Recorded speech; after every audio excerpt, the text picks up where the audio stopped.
Muito bem, meus amigos, mais uma vez aqui no Inside the Box, dessa vez sozinho, infelizmente, sem a companhia do Piero Fiorelli. Mas antes da gente começar o vídeo, já deixa seu like, seu comentário, o hypar também é muito importante pra gente. Se inscreva no canal, tem bastante gente que assiste vários e vários vídeos, mas não é inscrita no canal. Então se inscreve, é de graça. E pra você que quer dar uma força ainda maior, seja membro do canal, torne-se um membro aqui do Inside the Box. Você tem várias vantagens aí, cada vez mais a gente procura trazer mais e mais vantagens para os membros. Hoje vamos falar de Barcelona 7-2 no Newcastle. A outra eliminação de um inglês foi uma vitória, por incrível que pareça, né? Foi um 3-2 do Tottenham para cima do Atlético de Madrid. Mas para começar o vídeo, uma das pouquíssimas vezes em que apareço feliz aqui no Inside the Box depois de um jogo do Liverpool. Hoje foi bonito, cara. Hoje foi muito bonito em todos os sentidos. Esteticamente, o Liverpool jogou bem, jogou bonito, ao meu ver, ao que eu considero bonito no quesito de futebol. Foi bonito emocionalmente também. Você tem ali uma jornada do herói, basicamente, do Salah, né? Que começa o jogo muito mal, assim, um jogo muito mal, início de jogo muito mal do Salah. Com aqueles lances que a gente vem falando aqui, que chegam a beirar o constrangimento e tal. Foi difícil, eu até tuitei assim que acabou o primeiro tempo. Complicado, porque vai para muito além. O pênalti perdido é o lance menos pior do Salah no começo do jogo. Mas aí no segundo tempo ele entra muito parecido ou o mais próximo que ele consegue entregar do Salah da temporada passada. E foi muito bonito, novamente usando esse adjetivo, ver esse renascimento do Salah dentro do jogo. E aí por que eu coloco dentro do jogo? Porque a gente sempre vem falando aqui, e aí eu e o Piero, né?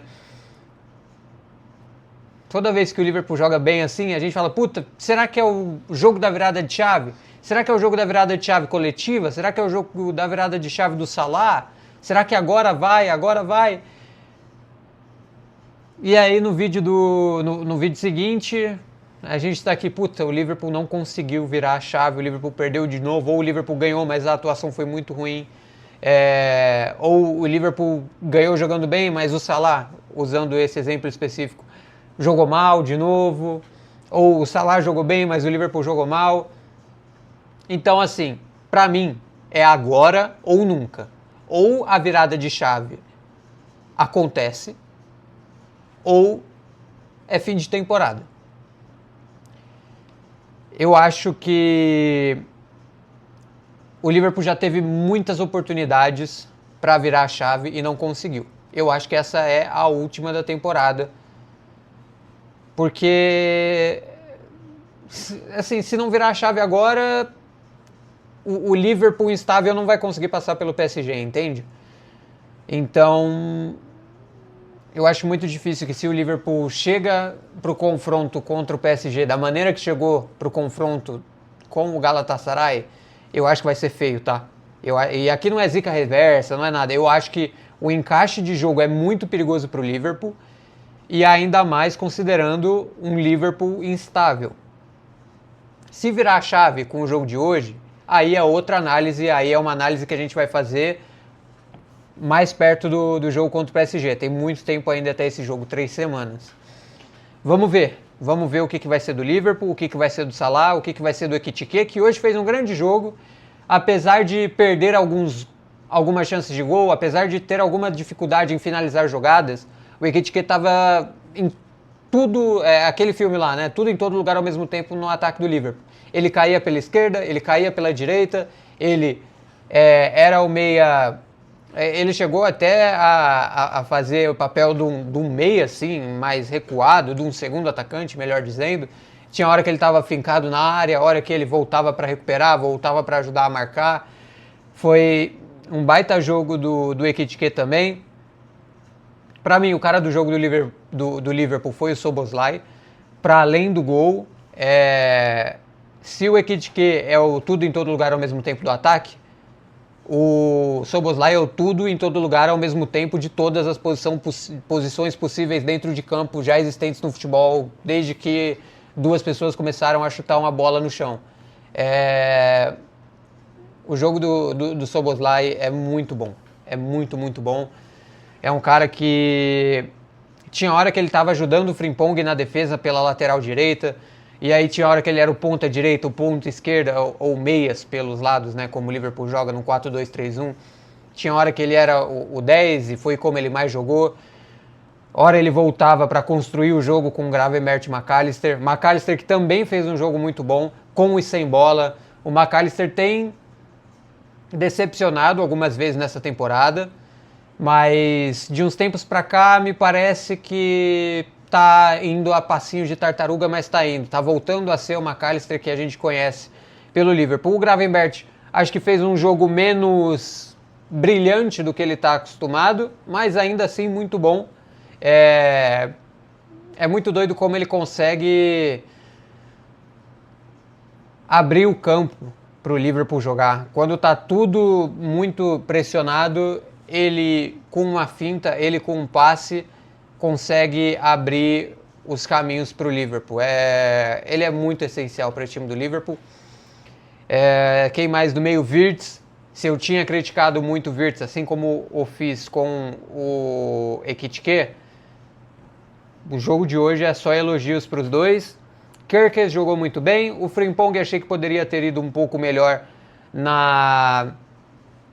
no último passe ali e na definição das jogadas. Mas não achei um jogo horrível dele. O Alisson pouco foi acionado. Quando foi acionado, manteve a baliza zerada. O Konate e o Van Dijk também, quando foram acionados, foram bem. O Liverpool fez um clean sheet. E um detalhe que eu anotei aqui, é Sakir, né, o nome do goleiro do Galatasaray. A pronúncia provavelmente não é essa, tá? Mas grande jogo dele, grande jogo. Se não é ele, inclusive pelo pênalti defendido, mas para muito além do pênalti, o Liverpool poderia ter saído com um placar maior a seu favor se não fosse o goleiro do Galatasaray. Gosto muito do Gabriel Sara também, só para falar um pouquinho aqui de Galatasaray. Sei que não é o intuito do canal, enfim, mas achei que o Sara hoje foi um pouco menos brilhante do que foi no jogo de ida também. Substituições do Liverpool. Curtis Jones entra como lateral direito, Cody Gakpo entra no lugar do Salah, que pede para ser substituído, né? Não sei se o Salah sentiu alguma coisa, ainda não tive tempo de ver, confesso, mas espero que não tenha sido nada grave, espero que tenha saído ali, pedido para sair, para ser aplaudido, enfim, para descansar, até porque tem um jogo muito importante contra o Brighton, que é uma casca de banana na rodada de Premier League. E aí você tem as alterações do final do jogo, né, que foram ali pelos 89, 90, que é o Nione, o Ingumoa e o Chiesa. O Nione pouco tocou na bola, o Ingumoa participou um pouco mais junto com o Chiesa. E gostei do jogo dos dois. O Ingumoa, eu gosto que toda vez que ele pega na bola, parece que quando você aprende um drible novo no FIFA, toda vez que ele pega na bola, ele tenta pedalar para ir para cima. É quando você aprende um drible no FIFA que você quer ficar tentando fazer toda hora. Eu gosto muito disso do Ingumoa. E acho que hoje a gente teve um Anfield, claro que eu falo com a perspectiva de quem assistiu pelo sofá não, né, estava trabalhando, mas pela TV, infelizmente. A perspectiva foi muito positiva de um ambiente muito melhor do que vinha sendo nos últimos jogos. Se o último jogo terminou com vaias, e aí vai da sua opinião você achar justo ou não, você achar certo e errado, ou errado, enfim, vaiar o time, enfim, cada um aí com a sua opinião, a minha vocês sabem qual é.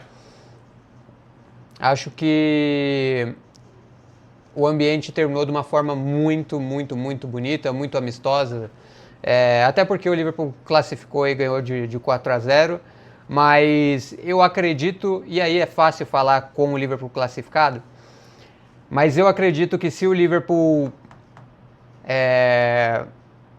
tivesse sido eliminado, da maneira que jogou hoje, talvez não fosse vaiado. Não seria aplaudido como foi. Não seria, os jogadores não seriam ovacionados como foram.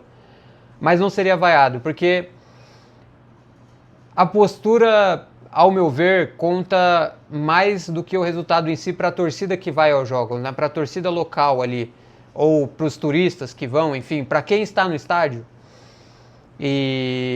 Ou, enfim, pelo menos, vocês entenderam. Para a maioria das pessoas que vai ao estádio constantemente, para torcedores do Liverpool que vivem ali, que tem o Season Pass, que tem acesso a vários jogos no estádio, me parece que, e não só de hoje, tá? Isso já com o Klopp também, a postura significa mais do que o resultado.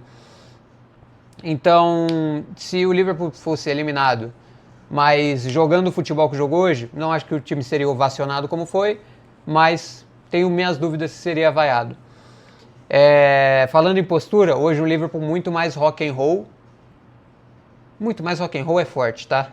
Mas talvez menos música de elevador do que vinha sendo anteriormente. Hoje a gente teve algum acorde de guitarra, pelo menos, de baixo, de bateria, e não foi só aquela lenga-lenga, aquela morosidade que eu tanto falava, que a gente via muito no ataque, né? E não só no ataque, mas no meio também. Hoje a gente teve acordes de rock and roll em todos os setores do campo. Acho que é isso, gente. Se eu esqueci de falar de alguma coisa de Liverpool, vocês comentem complementando a minha análise. Vamos para o Barcelona 7-2 em cima do Newcastle. O Newcastle, gente, lutou até onde as pernas aguentaram.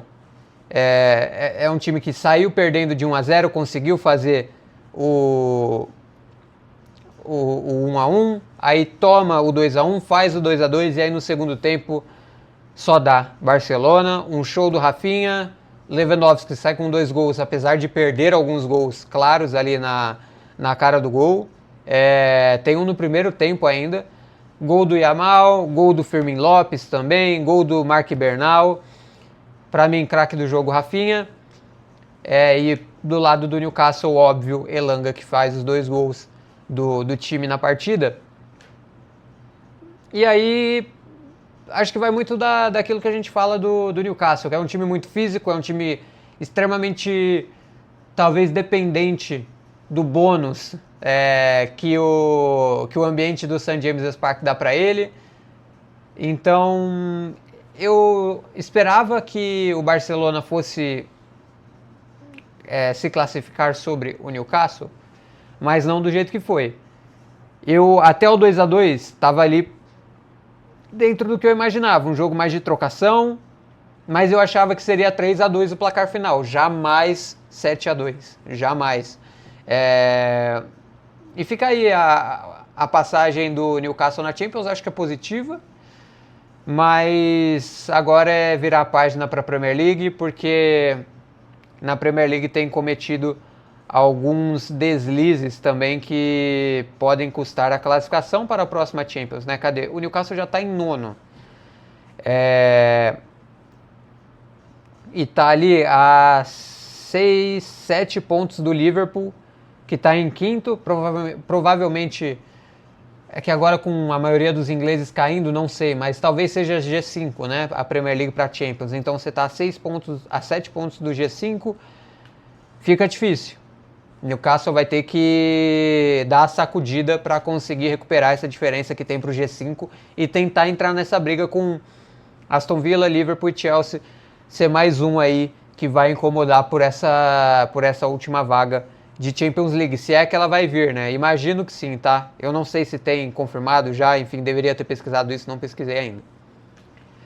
A vitória do Tottenham, eu confesso que vi um pouco menos desse jogo, porque era junto com o jogo do Liverpool, e para além de naturalmente acabar prestando um pouco mais de atenção nos jogos do Liverpool por conta disso aqui, né, emocionalmente, sou um torcedor do Liverpool, para quem é novo no canal, enfim.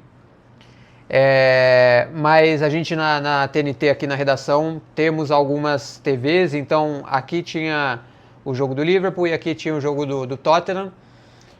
E Pra ser sincero, foi um dos jogos mais empolgantes do Tottenham que eu vi nessa temporada. E pra mim, o melhor jogo do Tottenham sob o comando do Tudor. Foi um jogo pegado, foi um jogo muito mais... que o Tottenham entregou muito mais do que eu imaginava. Mas uma pena que quando o Tottenham conseguiu impor o seu jogo por mais tempo, o Atlético já tinha feito um gol. E aí, abrir um 2-0, abrir um 2-1 foi muito diferente do que seria abrir um 2-0, sabe? Você precisando de 3-0 para empatar, quando você faz o 2-1, você fica, putz, esse gol poderia ter saído antes. Poderia ter saído, e o Tottenham perdeu algumas chances durante o jogo, durante o primeiro tempo, durante o segundo tempo também, mas é que o segundo tempo já começa com um gol do Atlético, e aí você pensa, puta, a gente lutou tanto para fazer aquele primeiro gol no primeiro tempo, e os caras começaram o segundo tempo e já anularam aquele gol nosso. Tudo bem que o segundo gol do Tottenham não demora para sair, mas puta, aí você já tomou você vai ter que recuperar e tal. O grande jogo eu acho que esse fator pegou um pouco. O agregado ficou 5-7. Eu achei que seria muito pior pro Tottenham, tá? Torcedor do Tottenham, me desculpe, mas eu achei que seria muito pior pro Tottenham.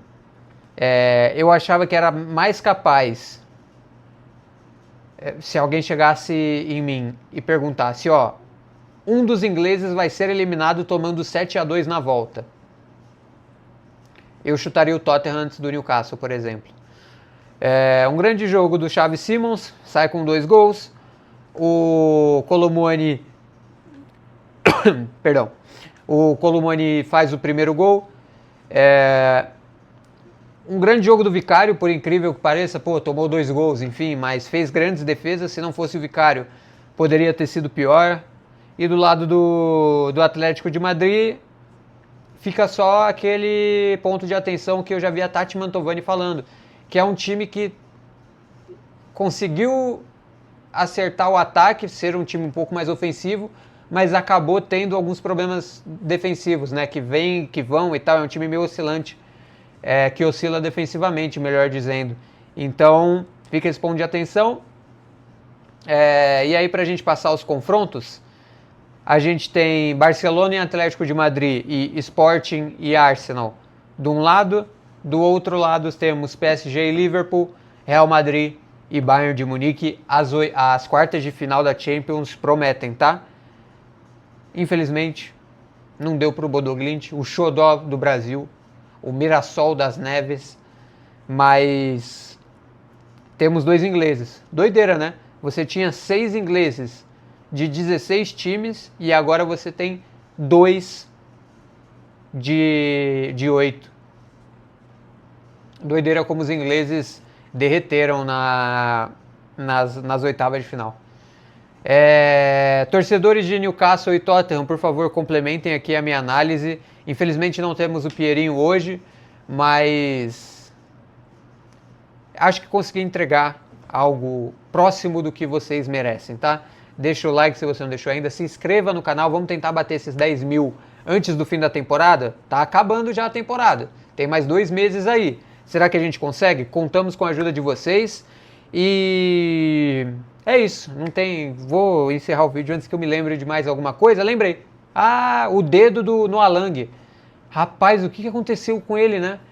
Cena bizarra. Ele foi, pra quem não viu, tem aquela placa de publicidade de Anfield que é próxima da linha de fundo. E aí ele tava correndo e tal, não conseguiu parar. E o dedo dele meio que prendeu. Eu acho que foi o indicador. Ou o dedão. Talvez tenha sido o dedão. O dedo dele meio que prendeu entre a placa e alguma coisa. E acabou que a hora que ele foi tirar, me parece que foi um corte bem sério, tá?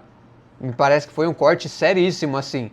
Porque você tem não sei se era repórter ou social media, que tava bem de frente com o lance, e a reação dela assusta, tá?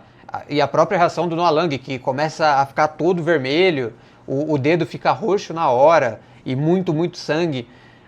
Eu vi gente, isso não é uma informação, tá? Mas eu vi gente no Twitter falando de que tenha cortado parte do dedo fora, assim, decepado parte do dedo. Não sei, não vi, não fui atrás de ver essas imagens também, porque não é algo que eu tenho interesse. Mas ele teve que sair de maca, inclusive, de tanta dor que ele estava sentindo, ele não conseguiu sair andando. Meio que colaram assim as duas mãos dele para dar uma estabilizada, alguma estancada, e ele saiu com a mão para cima, deitado assim com a mão para cima, para que parasse ou que houvesse menos circulação de sangue, né? Mas cena bizarra, cara, cena bizarra. Tomara que o pior não tenha acontecido, né? Que seja o decepamento, se é que essa palavra existe, do dedo. Mas uma cena meio chocante, assim. Você que tem estômago fraco, eu não recomendo que pesquise. Você que é mais curioso do que estômago fraco, aí fica ao seu critério. Mas me causou algum choque. Mas é isso. Agora que eu lembrei de tudo que eu tinha pra falar, encerro o vídeo por aqui. Tamo junto. Valeu. Ó, toma.